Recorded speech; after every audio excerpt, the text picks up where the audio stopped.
Et voilà l'année nouvelle, encore les amis. Que d'événements autour de nous. Mais le Prince de paix, Jésus-Christ, qui est notre Seigneur et Sauveur, ne nous a jamais abandonnés. Sa fidélité est toujours notre cuirasse et notre bouclier. Alléluia. Bonne année à tous. Bonne année, pasteur. Merci, Massi. Et je voudrais dire à tous nos amis ceci. Pour la vie, soyez en paix. Et que la paix du Seigneur Jésus-Christ soit le partage de chacun de vous et de vos familles. Vous savez, nous sommes toujours reconnaissants pour cette nouvelle année. Et quel que soit votre âge, votre situation, soyez plein d'espérance, car le Seigneur Jésus est assis sur le trône et il est toujours le Sauveur. Mais voici l'histoire du chantre Christ Seller, qui n'a qu'un seul désir, toucher sa génération pour Christ, parce qu'il aime le plus la musique. Mais je ne vous dis pas laquelle. Suivez seulement. Dès l'âge de 6 ans, le Chris Tyler adopta la culture hip-hop et se fit très vite une renommée au Togo grâce à sa fine plume. Un jour, lors d'un freestyle, il reçut de Dieu son nom de baptême dans la musique. Le Chris Tyler, qui veut dire refléter le Christ par son style de vie. Cependant, l'auteur des titres gospel à succès Jamais oublié et Oser Jésus n'a pas commencé sa carrière dans le milieu chrétien. J'avais des grands frères qui n'écoutaient que de la musique hip-hop, qui étaient à fond dans le hip-hop, tout ce qui est beatmaking, DJing, graffiti. On avait adopté la culture hip-hop, je l'avais adoptée très jeune. Donc j'ai commencé par rapper. Et après j'ai commencé par écouter des artistes. Je le dis, c'est à 6 ans que moi j'ai commencé par rapper parce que j'ai écouté une musique hip-hop, une musique rap. Et là, ça m'a capté. Du coup, je ne connaissais pas très bien les paroles, mais le kick, tout ce qui va avec, j'avais tout enregistré dans ma tête. En grandissant, j'ai commencé par écrire des textes. Je suis là, les mots me viennent, les phrases me viennent, et puis j'écris. Et j'étais parti voir mon daron. Voilà, je dis, daron, voilà, tu sais, depuis, je suis à fond dans la musique. Et je rends grâce à Dieu pour sa vie parce que en ce temps, il me soutenait, il m'achetait des instruments, le piano, même les instruments à cordes, à vent, tout ça, les percussions. Et j'étais parti le voir, dit, je veux vraiment me lancer dans la chose, mais j'ai besoin de coups de pouce, voilà, parce que j'ai un peu étudié le terrain et tout, il faut vraiment le pèse, il faut vraiment la thune pour pouvoir le faire, donc j'ai besoin d'aide. Il dit, ok, il n'y a pas de souci, on va t'aider, on va te pousser. Et il est revenu vers moi quelques temps après, et là, je ne savais pas ce qui m'avait pris, et là, c'est vraiment l'œuvre du Seigneur. Il est revenu vers moi, il dit, ok, là, il faut qu'on te lance. Je dis, non, je ne peux pas me lancer. Qu'est-ce que je vais dire aux gens? Et là c'est quel âge environ? J'étais dans les 11 ans, 11-12 ans. Ok. 11-12 ans. Et donc, à quel moment tu donnes ta vie au Seigneur? J'ai donné ma vie au Seigneur à 15 ans. Pour venir au Père, on peut passer par un seul chemin qui est le Christ. Mais pour que le Père puisse t'atteindre, il passera par tous les moyens. Donc, j'étais dans la désobéissance. À un moment donné, voilà, je désobéissais aux parents. Et chrétien, mais très amoureux du monde. Les filles, la gloire du monde, parce qu'on était jeunes, voilà. Une vie de débauche, en fait. Une vie de débauche, Est-ce que ça t'est déjà arrivé de boire ou de fumer avec des amis? Plusieurs fois. Et à mon jeune âge, je buvais et arrivé un moment, maman était choquée. Elle me dit, mais qu'est-ce qui ne va pas? Avec ton âge, c'est pas bien en fait. Je buvais et je me rappelle quand j'avais fumé, j'ai fumé, je pense que j'étais en classe de 4e ou 3e, je me rappelle. Et j'ai commencé par tousser et tout ça, mais je lui dis, mais c'est ridicule. Et vous faites ça, vous êtes content? Après, bon, ils m'ont dit, non, ça c'est rien, vas-y. Donc je l'ai fait cette soirée. Et après cette soirée, je ne l'ai plus refait. Et je rends grâce à Dieu parce que c'était lui en fait. C'était pas moi, c'était lui. Voilà, dans l'alcool, la pornographie. On va chez un pote. C'est ma première fois de découvrir. On va chez un pote, il met. Et je dis, mais attends, ça c'est quoi? J'ai jamais vu ça. Mais quand j'ai vu, j'ai dit, c'est resté dans ma tête. Et après, j'ai demandé, mais où est-ce qu'on peut trouver ça? Ok.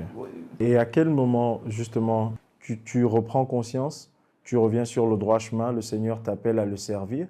Et comment ça se passe, ton appel? Et je me rappelle que j'étais là, dans ma chambre, et j'ai reçu, comme on le dit, le Seigneur parle d'une manière, tantôt d'une autre. J'ai reçu la révérence d'un verset biblique. Et quand j'étais parti chercher, et quand je lisais, c'est là que je voyais qu'il y a le Seigneur qui me parlait, en fait. Il me parlait, c'était très différent. C'était très différent. Et c'est de là que, vraiment, je me suis vraiment lancé. Et qu'est-ce qu'il te disait à ce moment? J'étais dans le journalisme. Et voilà, j'étais dans le journalisme et j'avais des projets, des missions que j'écrivais moi-même. C'était une chose que je voulais monter et tout. Et il m'a dit, tu laisses ça pour le moment, tu fais ce que je te dis de faire et après, je te ferai faire ce que tu veux faire. Et donc maintenant, à ce niveau où tu entames cette mission avec la musique, comment ça se passe? Comment ton message est-il perçu? Quel est ton message déjà? Quel est le mandat que le Seigneur te donne? Et quelle est ta cible? À qui s'adresse ta musique? Le message, c'est Christ. Il n'y a pas autre message qu'à part le Christ, parce qu'il est le chemin, la vérité et la vie. Alors, la cible, c'est la jeunesse. La jeunesse, c'est, comme on le dit, la jeunesse, c'est de 7 à 77 ans. Et la vision, c'est de réconcilier les hommes avec Dieu. Permettre à cette jeunesse de savoir qu'on peut être jeune et servir Dieu. Voilà. On peut servir Dieu en étant jeune, avec les capacités qu'on a, avec les aptitudes qu'on a. Alors, quel message adresserais-tu à la jeunesse actuelle en ces temps de réveil? Premièrement, le réveil, c'est le renouvellement de l'intelligence. Et c'est ça vraiment le réveil pour moi. Parce que la parole de Dieu déclare que le monde entier attend avec un ardent désir la révélation des fils de Dieu. Du moment où le monde saura que la solution à leurs problèmes, c'est le Christ, là, nous sommes dans le réveil. Merci à toi, Chris Tyler. C'était un plaisir. Et bonne continuité dans cette belle mission. Amen.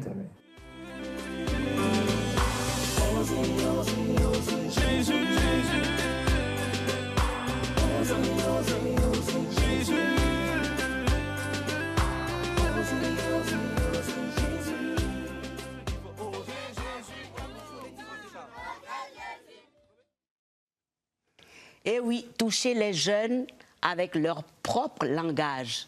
C'est ça, une communication claire Et directe. Oui. Qui porte ses fruits. Oui, il faut dire que c'est leur langage. Tu mets bien le mot. Oui. C'est peut-être la seule façon, ou alors une des façons, pas la seule, oui, une des façons d'essayer de communiquer dans leur monde, ou ce que la société les donne de comprendre aujourd'hui. Ils aiment ce langage. Et il faut trouver des méthodes, des stratégies pour apporter le message sans le corrompre, surtout. C'est ça. Il ne faut pas le corrompre, il ne faut pas le dénaturer. Non, pas du tout. Voilà, le message doit rester le même. Le même. Mais le donner... La stratégie peut changer un peu. C'est ça, c'est tout à fait ça. Parce que, attends, le langage rap, c'est pas évident, hein. Pas évident. Pour toi et moi, non, pour moi, ça va, mais pour les vieux comme toi, c'est difficile, non? On mange Jésus aujourd'hui dans toutes les sauces. Toutes les sauces. Les amis, c'est formidable, n'est-ce pas? Mais ne nous quittez pas tout de suite. Savez-vous que vous pouvez suivre le Club 700 à n'importe quelle heure, où que vous soyez? Le Club 700 est accessible 24 heures sur 24 sur notre chaîne YouTube, Facebook, Instagram et Twitter. Vous y trouverez les méditations du pasteur Kofi et de Massi Domingo, ainsi que des témoignages exceptionnels qui vous encourageront au quotidien. Là où vous êtes, laissez le Club 700 vous édifier et vous fortifier pour la journée. La puissance de son amour est le premier ouvrage de Massi Domingo. Ce livre s'adresse à tous ceux qui traversent des moments difficiles et qui cherchent des réponses dans ce monde rempli d'incertitudes. À tous ceux qui souhaitent connaître le véritable amour, l'amour inconditionnel de Dieu. Comment vous le procurer? Eh bien, il vous suffit de vous rendre sur notre site internet www.portailcbnafrique.org. Alors ne manquez pas cette occasion de plonger au cœur de la puissance de son amour.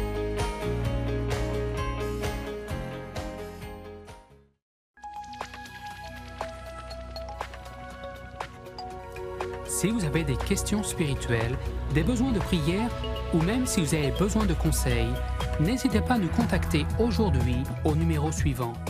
Nos conseillers sont là pour vous aider. N'oubliez pas, Nous sommes là pour vous.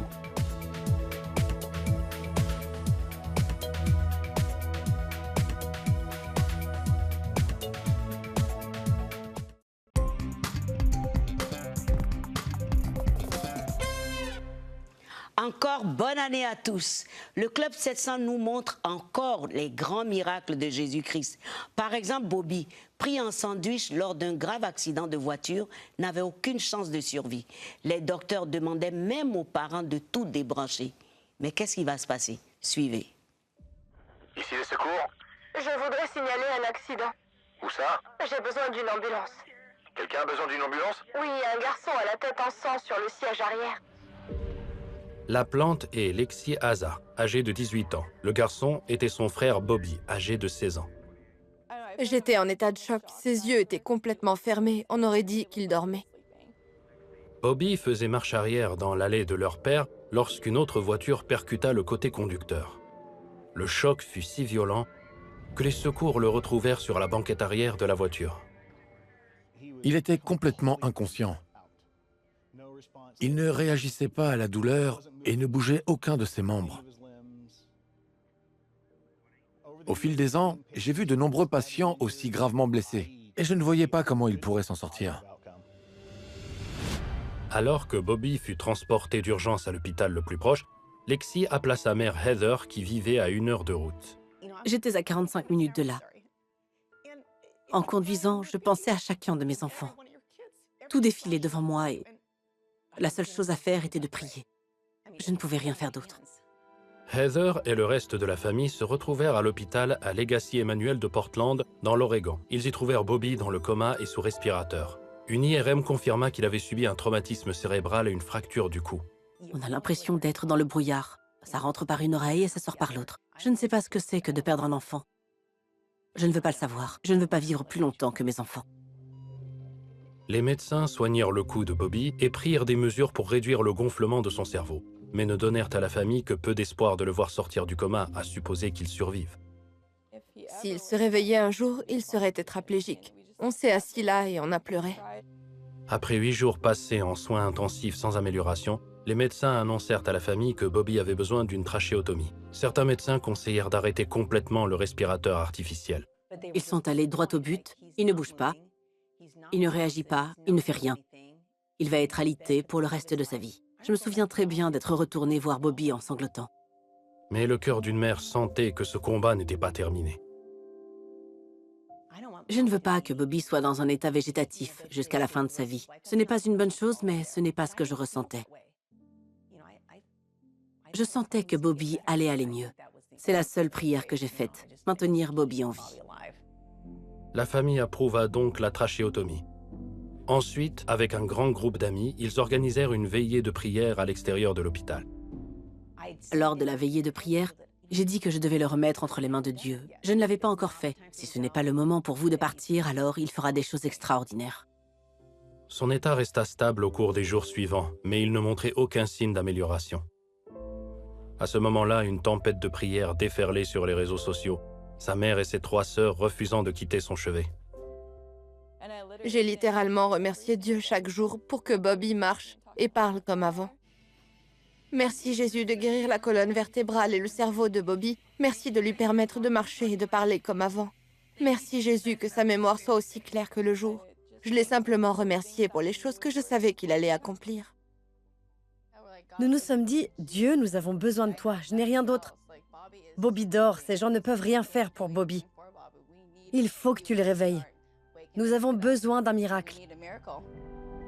Parfois, garder espoir était une bataille à part entière.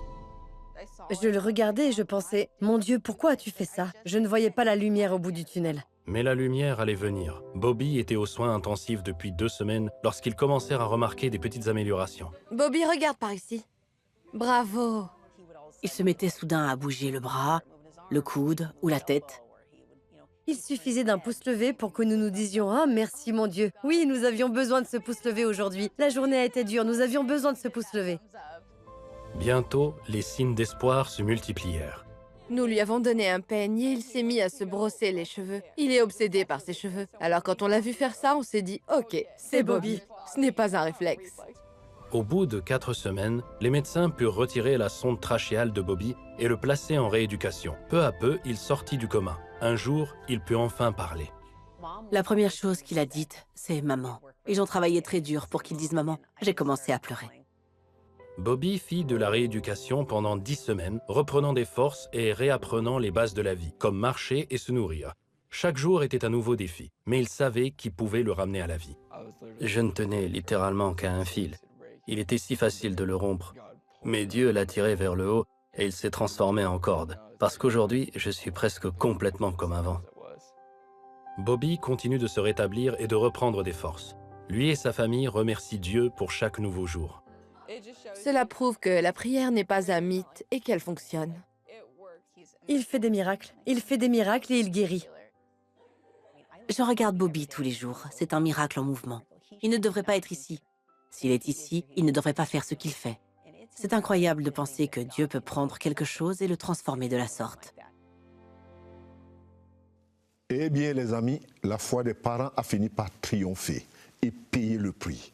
Ils proclamaient la vie, hein? Oui. Pendant que les médecins voyaient la mort. Sans cesse. Les déclamations de la parole de Dieu. Ah, toi, tu as trouvé un autre mot. Ah oui. Et Bobby est revenu à la vie. Il est revenu à la vie avec une guérison totale. En fait, la proclamation ou les déclamations des parents parlaient au corps, au système qui était mort ou qui était en train de mourir. Oui, l'esprit vivifié. Voilà.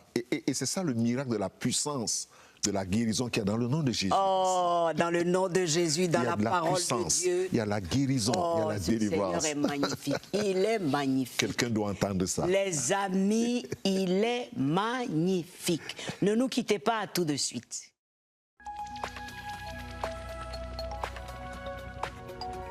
Si vous avez des questions spirituelles, des besoins de prière ou même si vous avez besoin de conseils, n'hésitez pas à nous contacter aujourd'hui au numéro suivant. Nos conseillers sont là pour vous aider. N'oubliez pas, nous sommes là pour vous.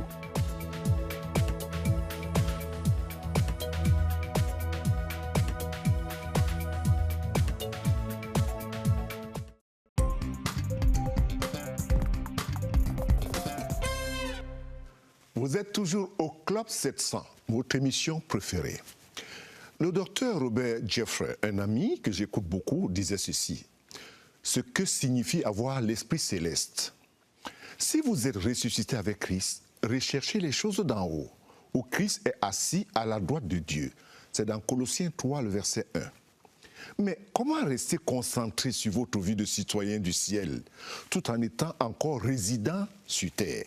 Bonne question. Tout se résume à comprendre ce que signifie avoir l'Esprit céleste. Dans ce livre de Colossiens 3, 1 à 2, Paul écrit « Recherchez les choses d'en haut, où Christ est assis à la droite de Dieu. Affectionnez-vous à celles d'en haut, et non à celles qui sont sur la terre. » La plupart de nous envisageons notre vie en deux parties, et ça c'est très important. La vie sur terre maintenant et la vie au ciel après notre mort. Nous imaginons une ligne de démarcation entre l'ici et maintenant, ou bien alors l'au-delà. Mais lorsque Jésus parlait de la vie éternelle, il ne parlait pas d'une période de vie qui commence au moment de la mort. Il parlait d'une qualité de vie. Suivez bien, une qualité de vie, pas une quantité de vie. La vie éternelle commence au moment où nous sommes sauvés et s'étend au-delà de la tombe, jusque dans l'éternité. Rechercher les choses d'en haut ou avoir l'Esprit céleste signifie fixer son esprit sur Jésus-Christ et devenir comme lui, afin de pouvoir ressentir la même joie qu'il a éprouvée lorsqu'il était ici-bas. Même lorsque les gens cherchaient à le détruire et que le monde s'effondrait même autour de lui, Jésus a éprouvé une joie inexplicable. Il a trouvé l'accomplissement de sa vie terrestre et l'assurance de son avenir parce qu'il était en bonne relation avec le Père céleste. Qu'est-ce que je veux dire? Avoir l'Esprit céleste signifie simplement conformer vos affections, vos attitudes, vos actions à celles de Jésus-Christ. Lorsque vous êtes chrétien, ayant l'Esprit céleste, vous aimez ce que Jésus aime, vous pensez comme Jésus pense, vous agissez comme Jésus agit, dans chaque situation. Les amis, avoir l'Esprit céleste ne concerne pas votre position dans cette vie ici. Il s'agit du fondement de votre vie, qui est quoi? Le Seigneur Jésus-Christ. soyez bénis. Soyez bénis abondamment. Dans mon cœur, je voudrais vous dire, soyez bénis. Soyez bénis abondamment. Merci. Je suis béni abondamment. Amen, merci. Merci, parce merci. Que j'ai Christ. N'est-ce pas? L'espérance de la gloire. Oh, merci. Merci de célébrer la nouvelle année avec nous encore. Ce petit garçon de 7 ans avait urgemment besoin d'aide pour vivre bien. Il avait besoin de Jésus aussi, certainement. Comment l'avoir? Suivez. José, 7 ans, est né avec une maladie appelée cryptorchidie qui provoque de fortes douleurs dans le bas-ventre. Un jour, je jouais avec mes voitures et j'ai senti une douleur dans mon estomac.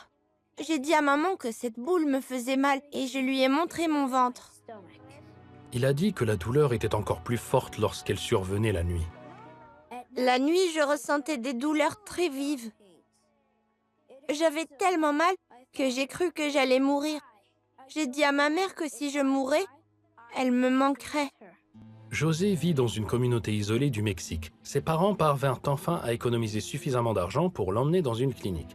Là, un médecin leur annonça que José avait besoin d'une intervention chirurgicale. Sans cette opération, la maladie pourrait déboucher sur un cancer. J'ai commencé à pleurer cette nuit-là. J'ai vu beaucoup de mères dont les enfants sont morts et elles souffrent beaucoup. Ensuite, Opération Bénédiction organisa le voyage de José et de sa mère jusqu'à l'hôpital où nous avons payé pour que le garçon puisse bénéficier d'une intervention chirurgicale gratuite.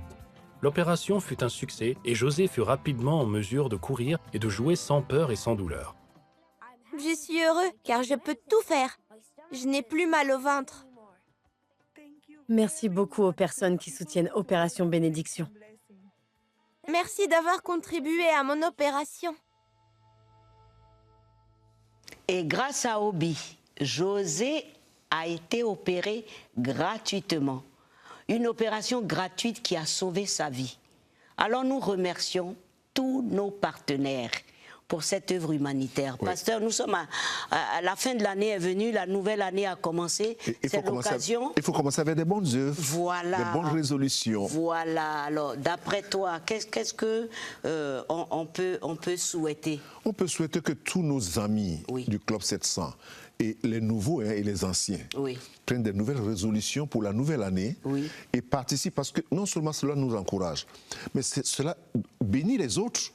Qui, lorsqu'ils écrivent, ils disent ils sont contents. Et c'est vrai qu'on ne peut pas faire tout à la fois. On ne peut pas. On fait ce qu'on peut et on le fait de tout cœur. Et ça, c'est très important, Massi. Ah, très bonne résolution pour la nouvelle année. Que Dieu vous bénisse. Célébrez encore cette nouvelle année avec notre chantre, l'ami du Club 700, Koné Fontali de Côte d'Ivoire. Et très bonne année. Très bonne année, pasteur. Avec tout mon cœur, Massi. Et à vous, les amis, soyez vraiment bénis. Bénis.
Mais cela n'empêche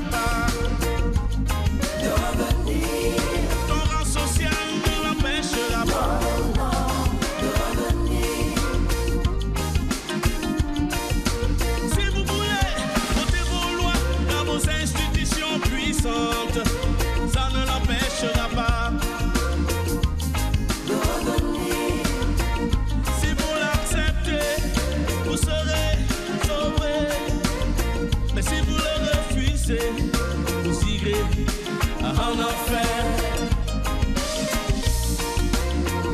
Il est encore temps de changer de vie, d'accepter Jésus-Christ. Il est encore temps de l'accepter, de le recevoir dans son cœur.